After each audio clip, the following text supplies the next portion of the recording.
Let's see.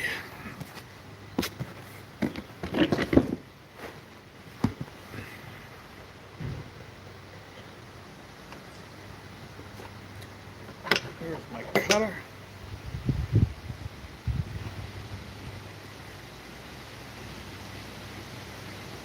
All right. Figured I'd go live this afternoon. Someone requested that I went live today. I'll be smoking the Cuban Cohiba Robusto.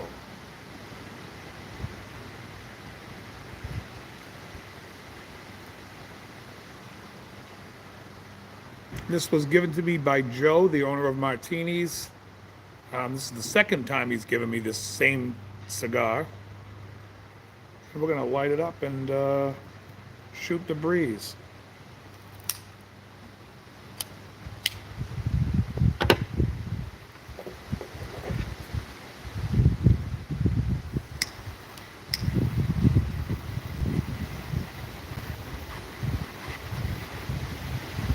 Just toast the end here.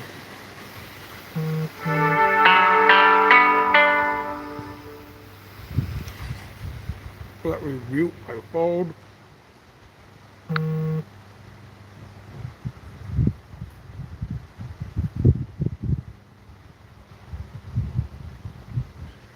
All right. Let's see how this cigar is. The first one I had of this cigar was just maybe a month ago, and it was really good. Very good.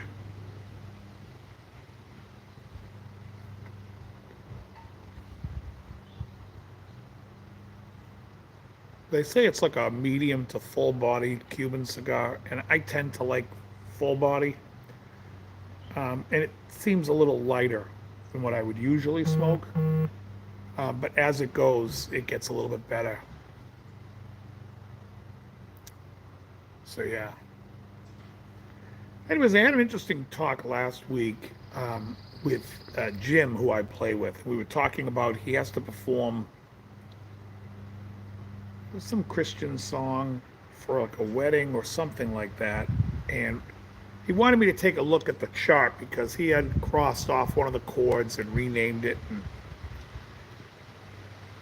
he's a Berkeley guy. And I was like, no, I would not call that chord that. And we had this discussion, and it's come up a few times in the comments on my channel when people will sit there and correct my chord names. And I believe they're wrong. And I'm just going to say, it all stems from omitting the 5. And you can omit the 5 in a chord, and it's understood that the 5 is just omitted, but it's still part of the chord. For instance, if there's a song and I'm playing a C, E, and B flat, I'm playing a C7 chord. Yeah, there's no 5, but it's okay.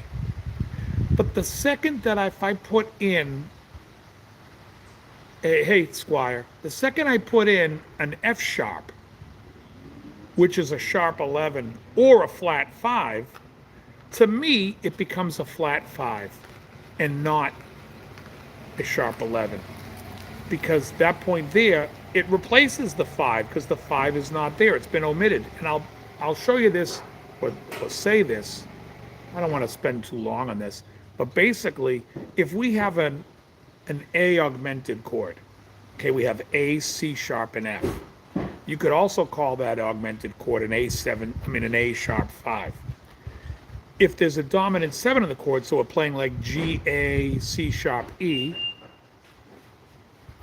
G, A, C sharp, F, we would call that an A augmented 7, or you can call it an A7 sharp 5. However, some of these people are saying, no, that's an A7 flat 13. No, it's not. Because because you omitted the E, and now you're putting in either an F or an E flat, that is the 5. Just because you can say, now if you play A, C sharp, F sharp, and you want to call it an A6, and we're just assuming, even though it's really an F sharp minor, but you want to call it an A6, I just say okay, because the E isn't there, but, and you're assuming that you're, saying that the E is there. But anytime you have anything close, like a flat 5 or a sharp 5, to me, and the 5's not there, that's what it is.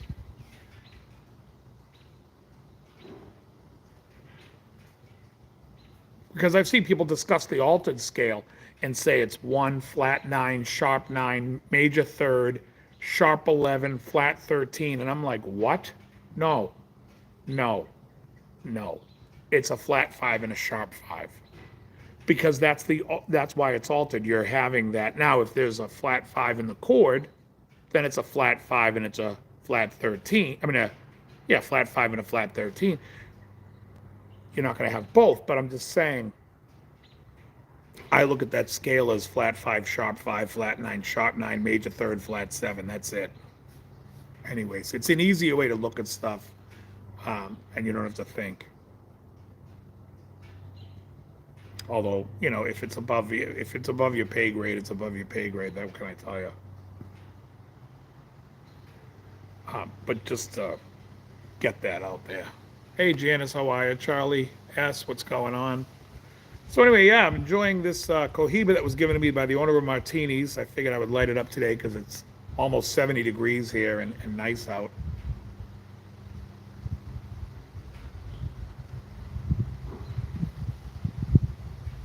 Draw's a little tight right now, but I have a feeling it's going to open up. Joe messaged me earlier today showing me something about, it's like an old article, but I don't know why he sent it to me, but it was, the thing about saying that whatever cereal is more healthy for a steak and all that stuff. When it comes to the diet stuff, and people are going to argue with me, and they can, and when they argue, they better argue facts and not nonsense. But it's pretty simple to see that the diet of the American people are poisoning everybody, and everyone's getting sicker. They could sit there and say, well, in the 1800s, people had a shorter life. Yeah, they were dying from viruses and bacterial infections. They weren't dying from metabolic reasons that they're dying today. And I look at it like this. I'll tell people this. Would you put diesel fuel in your car that takes unleaded oil? No. Why? Because the car will break down. That's right. It wasn't designed for it. And the more you study the human body and everything else, you find out that our body's not designed for all these fucking plant shit. It's just not.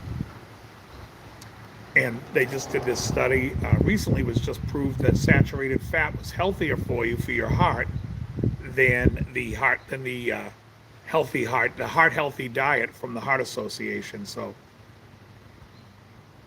you'll see slowly. Anyways, they're going to start walking a lot of the stuff back. They kind of already have started that walk back, but you're going to see it more and more the more that people get aggressive with it.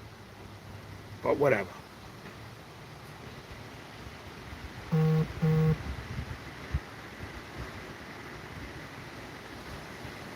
It's Friday night. I have no gig tonight, but I do have a gig tomorrow night at Martini's. And then next Friday, I have a gig, and Saturday, I have a gig.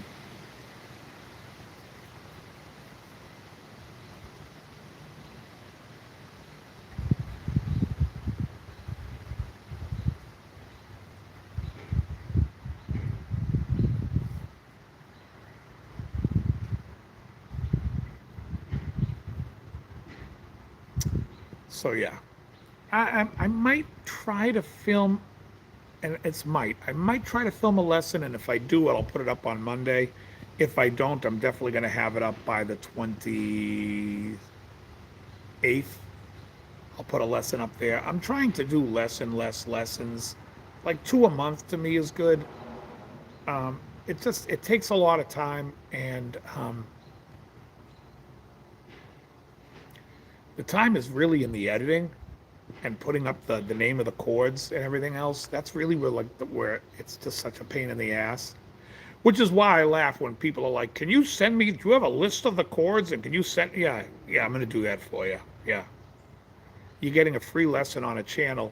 I'm gonna sit there and I'm gonna, give me 2 hours. Let me write this up for you and do it for free. Yeah, right.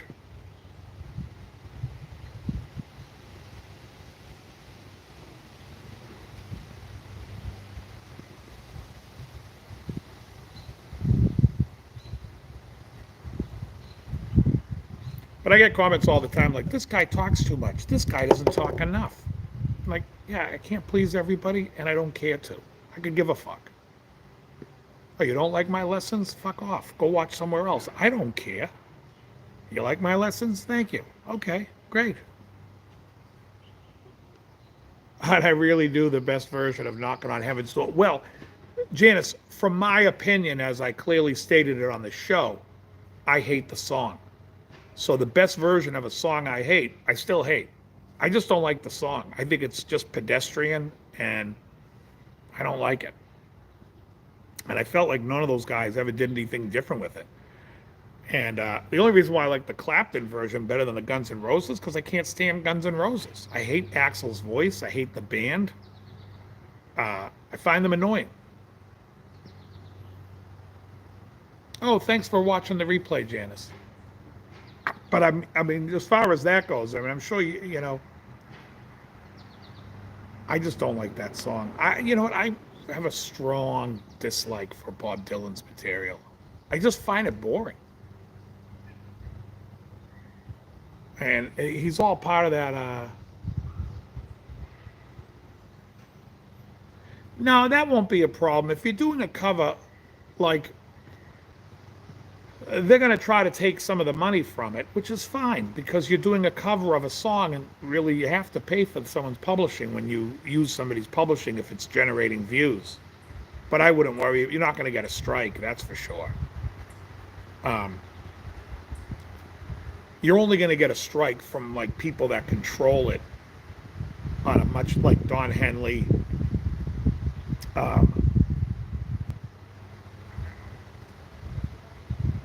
People who monitor every little thing and is a dickhead.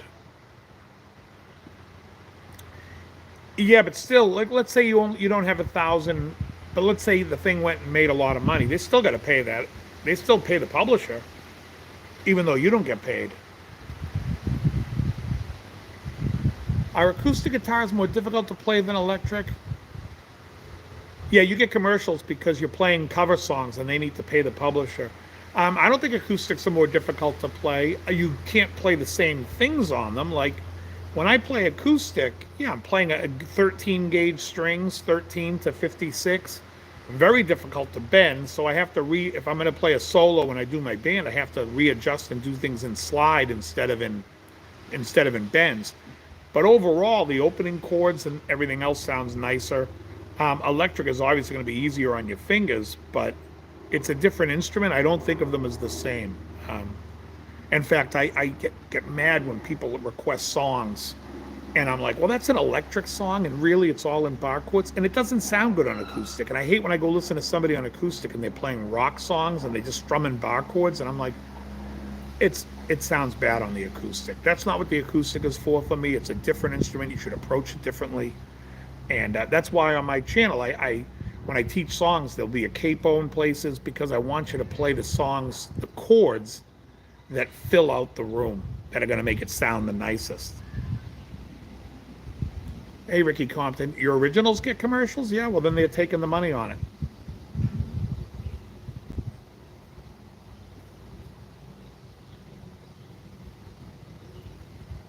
I mean, YouTube is a business. They're trying to generate views. And if you can't get a lot of views, they also got to try to generate, they have a whole marketing thing.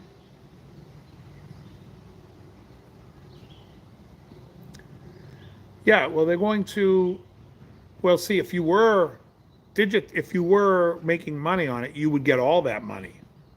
YouTube would pay you the royalty. But because you're not, no one gets it. YouTube's getting rich. And they need it because they're so mismanaged, in my opinion.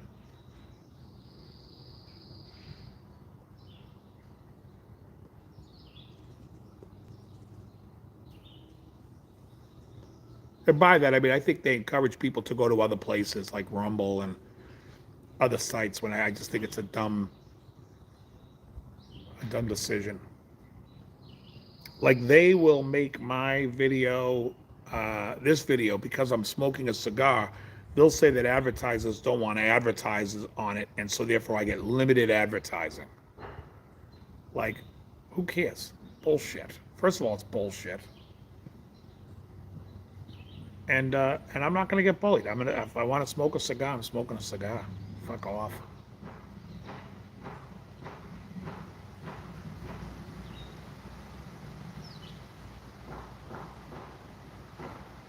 I have been playing my electrics a little bit more lately. Just been noodling on them, getting my fingers back.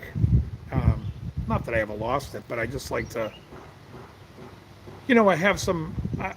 Most of the music I play is in my head, so when I go to the guitar to do stuff, I'm like just trying out some stuff that I was thinking about, or stuff that I'll use in lessons.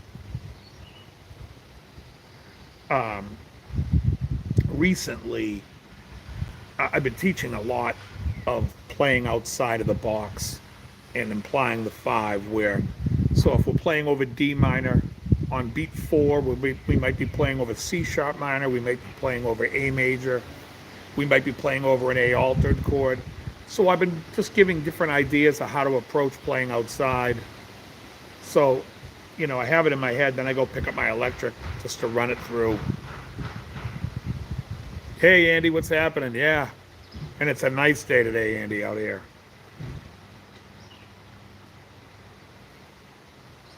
And Andy, I totally missed your comment until I watched the rewatch of it about the Stones playing way more than the Beatles. Absolutely. Uh, when Krellbach said that, I think he misunderstands my love for the 70s Stones with the 60s Stones. I like the Stones in the 60s, but I don't love it. The 70s Stones I really like, although I'm not a big fan of Goat's Head Soup so much. And Exile, I think, is overrated. I mean, I do love Sticky Fingers. I like Black and Blue. I like It's Only Rock and Roll. I think Some Girls is the best album. I really love the 1980 album, Emotional Rescue. And I think 81's Tattoo You is fantastic. Um, but I think they're a great 70s band. In the 60s, I think anything the Beatles did, in my opinion, is better than what the Stones did in the 60s. After Steel Wheels, do you like the Stingray six-string body style? The Stingray six-string body style. Are we talking about the bass, the Stingray bass? Steve, what are you talking about when you say Stingray? The bass six-string? I love the four-string. Yeah, Tattoo is awesome. Yeah. Well, the Stones after Steel Wheels, the Steel Wheels is 89, isn't it? I mean, I haven't even gotten up to that far yet. Although I think Steel Wheels as being a good album, I think Voodoo Lounge, I think, is a lot better. And that was the album after it. What's the Stingray guitar? Is there a Stingray guitar? I always thought that was the Silhouette. Yeah, it's nice. Yeah, Beast of Burden's great. When the Whip Comes Down, Before They Make Me Run, Respectable, Lies, Faraway Eyes. I love Some Girls. But like I said, because I have strong opinions of the 70s Stones, that I really like the 70s Stones. I mean, they're not my favorite. They're probably not even in my top 30. Maybe my top 20. Yeah, maybe in my top 30. But they wouldn't be in my top 10. But I really like them, and I think Krellbach took that as he thinks because I'm always defending them and he doesn't care for them, that I like them a lot more than, I mean, also that I've told him that Abbey Road is not the best Beatles album, which it's not. It's still a great album, but it's not better than Revolver. It's not better than Rubber Soul. I don't think it's better than Hard Day's Night.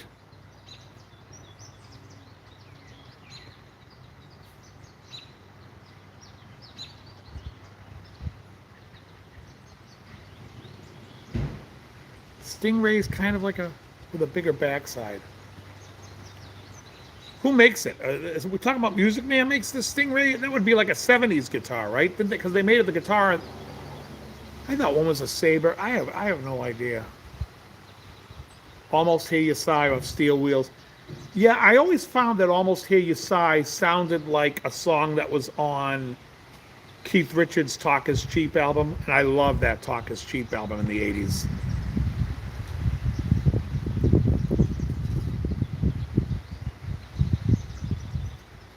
And I like the Stones in the 60s. I just think there's a lot of filler material there, especially the earlier records. Let me just adjust this. Not that way. That's better. I think it's better. Oh, okay. I haven't seen it. Usually double humbucker, selector switch on top horn. Yeah, I've never seen it. I had no interest. I'm a Strat guy. I love the Strat. I think the Silhouette by Music Man is an awesome guitar. And the Luke. But the problem is the nut width is too narrow and it's a little neck, and I'll never play that. So unless they came to me personally and said, hey, we want to make you a beefy neck, blah, blah, blah, I could give a shit about Music Man. Although the basses, my favorite bass that I have is my Sterling USA. It's called the Sterling Classic. That's a fucking great. It's basically like it's basically a Stingray, but instead of having the controls in the metal front, they're brought in from the back.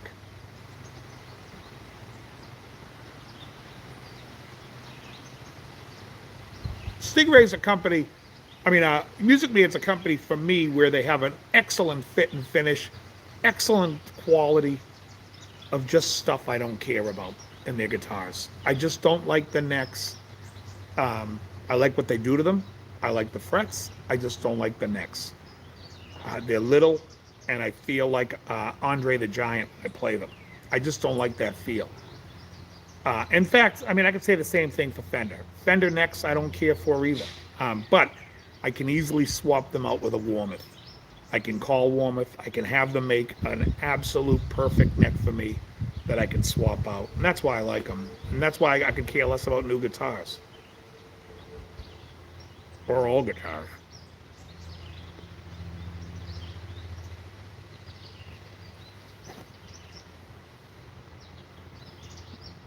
You know? But I also think, talking about the Stones, I think Keith Richards is very underrated. I think he's a really musical guy. And musicality is something in a player that I think is one of the highest importance. It's why I think Jimmy Page I put so high up. But I think Keith had a lot of musicality. I don't agree a lot with what Keith has to say about John Bonham. He didn't like Bonham. He thought he hit him too hard. That's his opinion. I don't care for Charlie Watts. But Keith's stuff, especially his solo record, if you guys haven't heard the album Talk Is Cheap from Keith Richards, it's a must-own record. There's some tuning issues on some of the songs, but that's Keith. But in all honesty, it's a monster record. And Make No Mistake is a beautiful song. There's so many great songs on that record. You Don't Move Me Anymore. Yeah, I really like it. I highly recommend that record. I actually think the second record, Wicked As It Seems, is that what the album's called? 999 is the opening cut. It's a really good record. Really good. Is he still alive? Is who still alive? Keith? Keith's alive. Oh, you like the fillers, yeah. Main Offender. Thank you, Emily. Yes, that's so funny. Of course. See, Emily's the huge Stones fan. She's a huge Stones fan. She would argue right there with you, Janice. Yeah, writing great songs is everything. But also, Keith plays in the pocket. He plays interesting stuff. He has a great sense of melody. It's great. Main Offender is the name of the second album. What did I say it was? I think Eileen is on that record. Eileen, won't you lean on me? Oh, that's a great tune.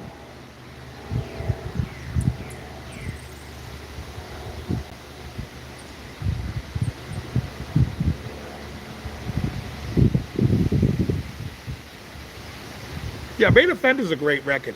Main Offender is a great record. It's definitely more of a traditional rock record.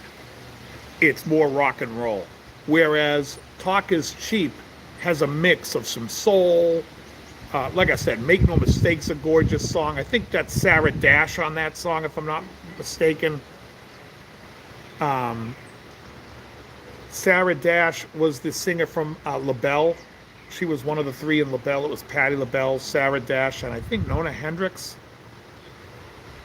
But she's awesome on that song.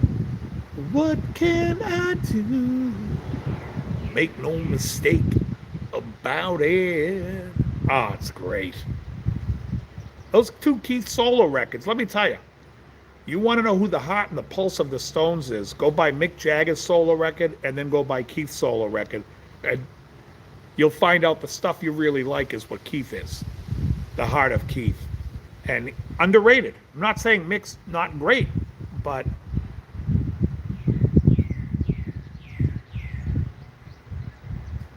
oh yeah. You love stealing my material, Ricky.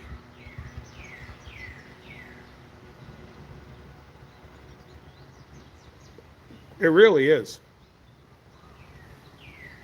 It really is. Like I said, I knew this thing was going to start opening up on me, which is good. Starting to get it draw a lot of smoke.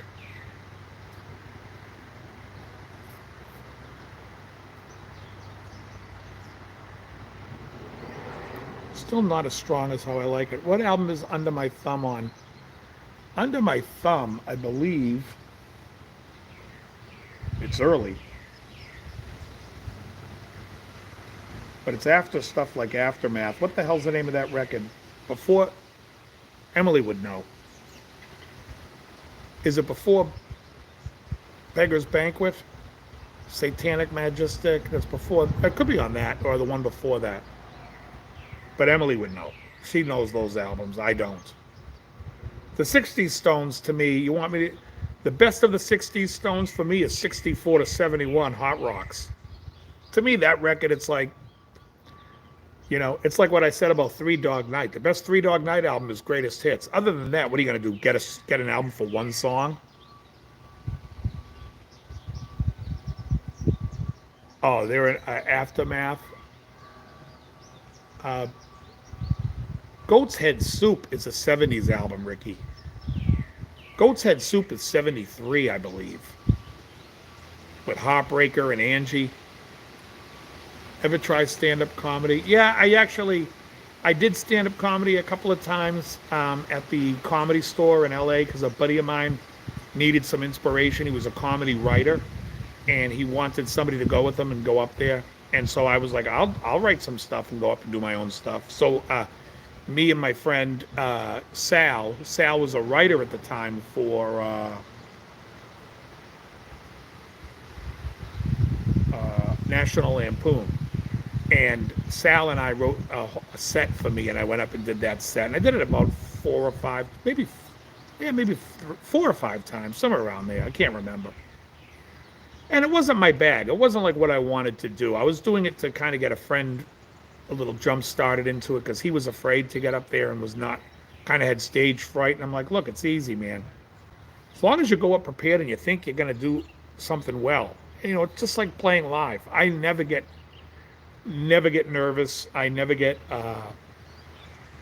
because I'm always like, whatever's going to happen, it's going to happen. I know I'm going to play good. I'm prepared. And I remember backstage when we used to play the big angry gigs. And backstage, the bass player, the drummer, they'd be warming up. My singer would be walking back and forth in the hallway singing parts. And I'd be sitting there talking to Mike, our manager. And Mike said to me one time, he's like, am I in your way? Like, do you need to warm up? Do you need to do stuff too? And I'm like, no. My guitar's already set up. I'll just walk out when we're ready. And he thought that was the funniest thing, was like, and he was like, and you're not nervous? I'm like, no, I don't care. And we would kill it. We did a great job. We were a great band. But yeah, I just don't have that gene.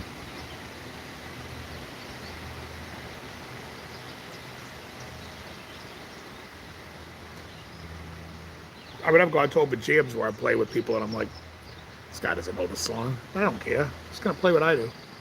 What's my take on Eric Clapton's Strat? If you get one on the cheap, is the neck big enough? No, I don't like the neck on the Clapton Strat. Fender doesn't do a really nice job with the V-necks.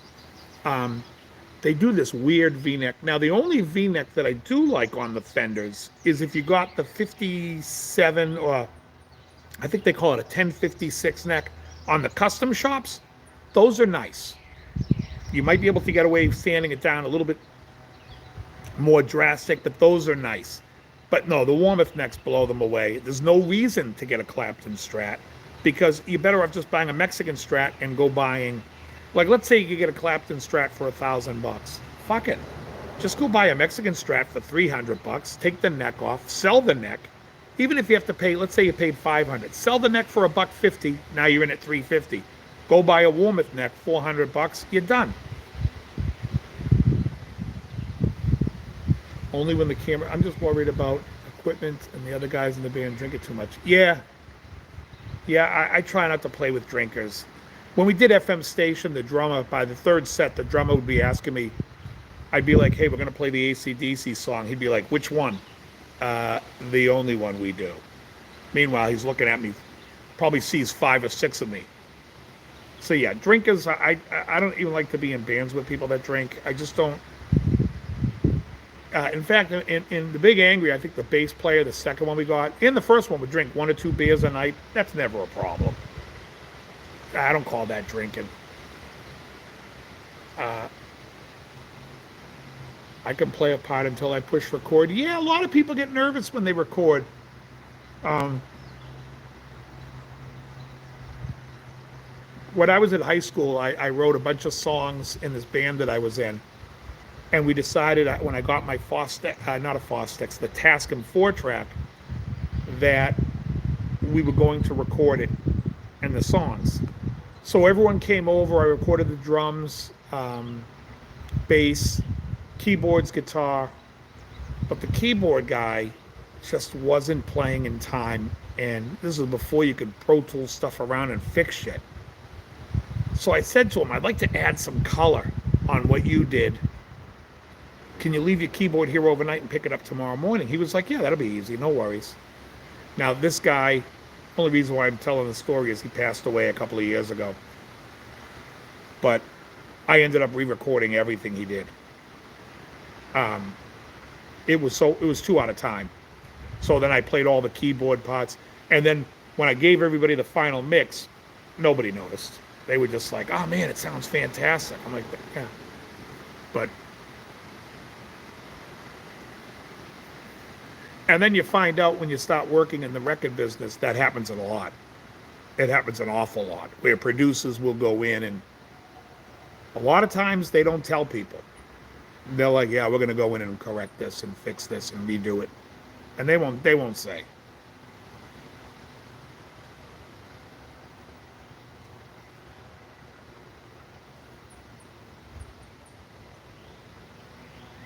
Yeah, I mean, the thing about recording is when you practice, make sure you're practicing in time.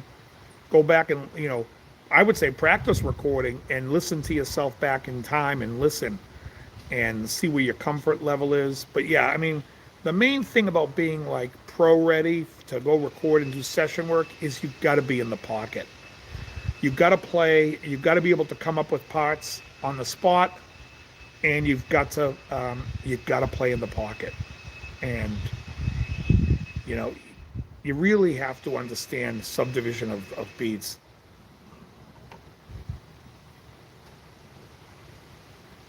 Chat mods.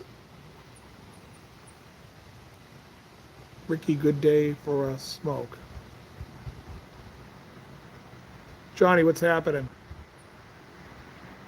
They say all the time I'm in the pocket. Well, that's a good thing to be, Janice, because that's what you need to be, is in the pocket. And obviously if you're playing in a band, making sure your drum and bass player are in the pocket is huge. And a good drummer is going to make a big pocket, a deep pocket, and that's what you want.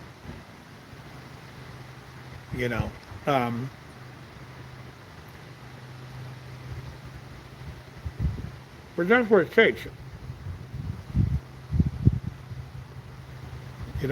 One thing when I was on the West Coast was I noticed a lot of the older players that I got to meet when I was either doing sessions or running West LA music was how good they are in the pocket. And that was eye-opening to me about a lot of stuff. Just, how good, and saying, well, I need to I need to excel to that. I need to do that. And you should always try to play with people who are much better than you, that you feel are better than you at doing something that you want to be good at, because I always try to be the worst person in the band. Um,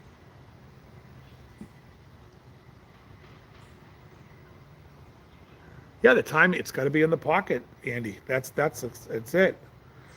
Now I won't divulge what band it was, but I knew a girl. A friend was a girl. She was dating one of the producers of a punk pop band, and she told me that he was there late because he had to re-record the guitar and bass for the band that they didn't know.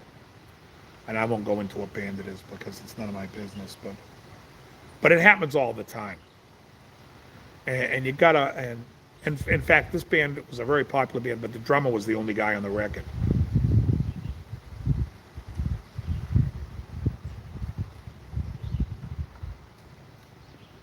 But yeah, you wanna, yeah, I mean, that's what Dad used to say, surround yourself with the best musicians you can. Yeah, you want to. You want to always be around the guys who you feel are better than you. You want to have to work hard. Um, you want to, you want somebody to call you out. I mean, when I played in the Big Angry, the first bass player, Pete used to say to me, like, you're playing that riff different than we did yesterday when you wrote it. Are we going to do it this way? I like it better the first way. And I wouldn't even know. And I was just like, and when somebody catches you on that, it's great. For me, I love it. I think they don't like it because they don't like to have to. Well, I don't think Pete cared. He was cocky enough, which is good because he was a great fucking musician.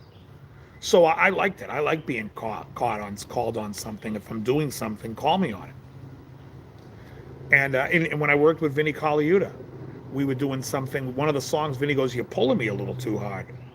I said, "I am." He goes, "Yeah," and I go, "All right." And then I had to bear down. I had to bear down, and he said I was running away with it, which means I'm speeding up, and can't do that. And out of 17 songs I recorded with him, for him to say it on one tune, I felt pretty good. But I love that when somebody calls me out. You know what I mean? Because I want to be around the best. And, after I was done, it was pretty nice because I'm around the best and they're all saying to me, "Hey, you're a really good player." That's nice. It means a lot coming from guys when they're like, and the critiques I like as well too. You could do this, you could do that, whatever. I think you're doing this too much. Okay. Just certain things like about speeding up. It's good to, how was it to work with Menza? So and it's funny because when I went to work with Vinny, I came off of working with Menza, and Menza loves to, and here's the great thing about Menza. Menza loves to speed up. He speeds up, he likes to drift, but you put him on a click and that motherfucker's perfect. He's right on that click. And we laughed about that because we were recording a demo with him, and we were warming up, and the guy who was co-producing it with me says, "God, he speeds up a bit, huh?" I said, "Yeah." And he goes, "I wonder what it's going to be like on a click." I guess we're going to find out today. And we put him on a click, and the fucking guy was just perfect. I mean, Nick was a great drummer and a great guy, but a great drummer.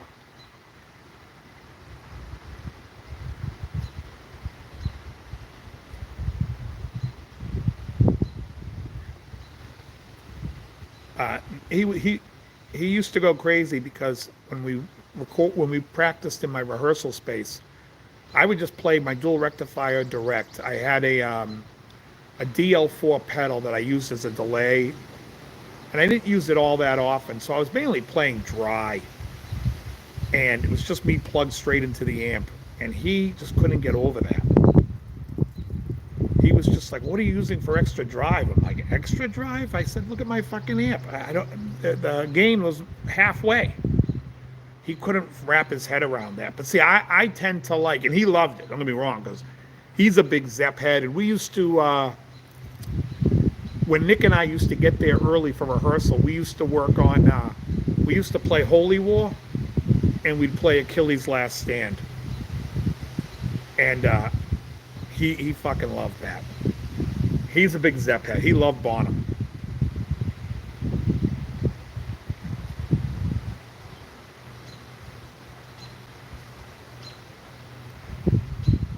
Oh, yeah, I'll check it out. Yeah, I mean, I do that in a lot of my lessons when I have my students. Is we'll play one chord, and then we're going to apply the 5 chord. And so if you're playing like a D minor chord or a D minor 7 vamp, and you're just playing one chord, then you work through the structure of, okay, well on bar 4 we're gonna play A altered, and so you change the key in what you're playing, and it builds this crazy tension. And when then you come back to the 1, your D minor is like, oh wow, that's a cool payoff. And so you could do that within the chord, So I do that a lot when I teach. I tell a lot of people it's nice to vamp over one chord. You'll really start to understand, because a lot of rock players. Yeah, I don't know how much of that is true. It wouldn't surprise me, but I mean, I think they used a lot of room mics too, because you can hear like a lot of reverb in the room mics. And then of course they put an echo rec on them on that tune, where that everyone talks about the room being echoey. That was an echo rec. That was the Benson. But Bonham had a great feel.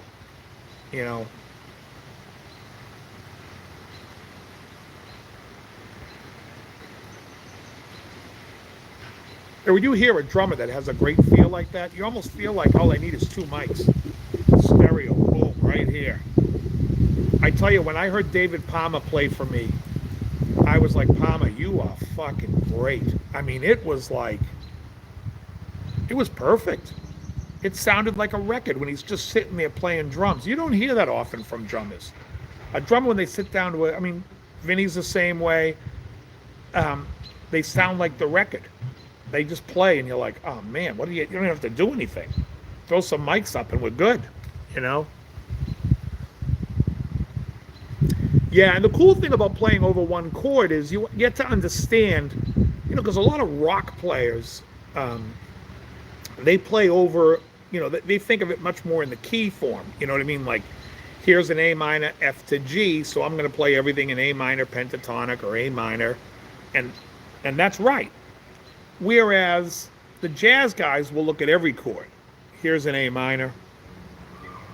Here's an F. Well, I could make this an F dominant, which would be out of the key. I could make this and they'll play to every chord, and they address every chord. So it's a different mentality when you play jazz. And, and then the smooth rock guys, like the guys that Jan likes, the jazzers, they play rock stuff like Kid Charlemagne, but they're playing over they address every chord. They're not playing like, here's the key and here we go. So it's a good technique. Yeah, the rock guys just play to the key. They're playing to the phrase. I mean, you can listen to Iron Maiden. Here's the solo section in E minor. E minor, C, D, E, and you got fucking Dave Murray shredding his balls off in E minor. Then they go to the next section. It's in A minor, F, G, and Adrian Smith now shredding his balls off in A minor. But it's like, it's nice, and you have a lot of room to stretch and melodic, but you don't really think about each chord and what they could do. So over time, it just sounds a lot of the same things. Rock guitarists play 4 chords to 1,000 people. Jazz guitar, yeah, exactly. Yeah, that's an old one.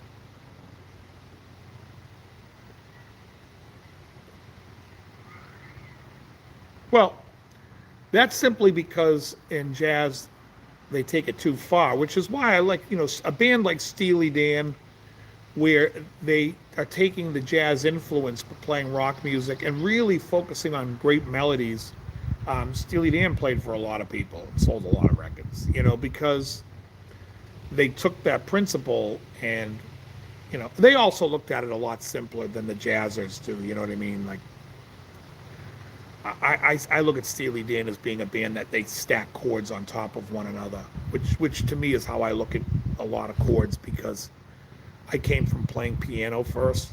So when I see like a G major 7, I'm seeing a B minor over G, and I think of it that way. So when I play a lead over a G major 7 chord, I'm thinking B minor, because to me that hits the nice notes without hitting the obvious root.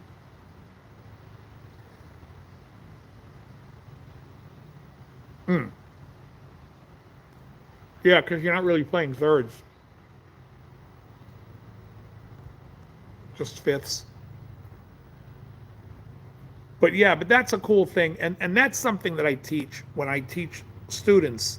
I would teach them, let's play over G major 7, and show them how they can play a B minor blues over it, and it really sounds like they know what they're doing, because they're playing, in the B minor pentatonic, you have the F sharp, which is the major 7, you have the A, which is the 9, you have the B, which is the major third, you have the D, which is the 5, and you have an E, which is a 6 or a 13. So right out of the gate, you have a lot more, you're playing a lot more color than you would than if you were just thinking of G major, you know.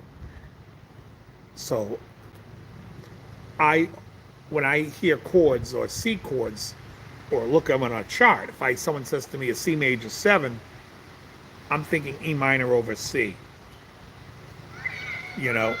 because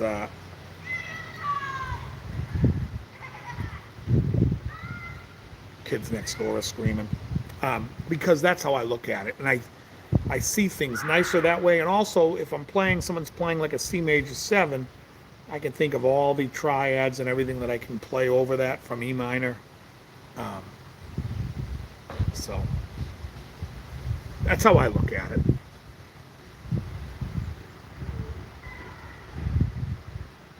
I should say I look at it two ways. I also look at it what the structure of the chord is, because where it's going to go. Because um, because you never know where the change is going to go unless you know what the chord is. You know what I mean? Like if you're playing I don't know, whatever song it is, there'll be, where the 5 chord is. You're going back home usually, or it's going. Sometimes the 5 chord can go up a hole.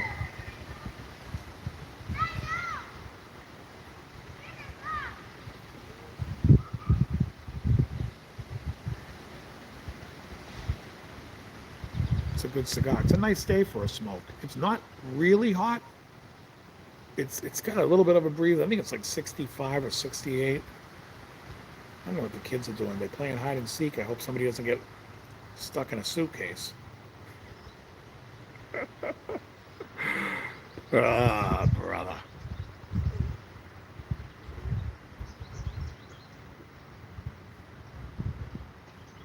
But it's funny. The other day when we were doing those things about uh, Abbey Road versus Let It Bleed. Let It Bleed is a friggin' great record. I just think Abbey Road is better. But Let It Bleed is a phenomenal record. I can't remember what the other record in that is. Marty Friedman lives in Japan and says the average Japanese song will have 10 to 15 chords just on verses. Yeah, Marty's awesome. Um, yeah, Johnny, it is.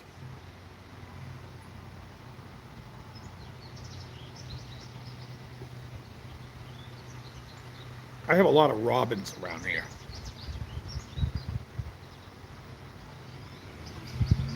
Yeah, Japanese pop songs. I think a lot of them though use like a lot of. I mean, I think of four right away. Well, it's almost like K-pop. Some of it.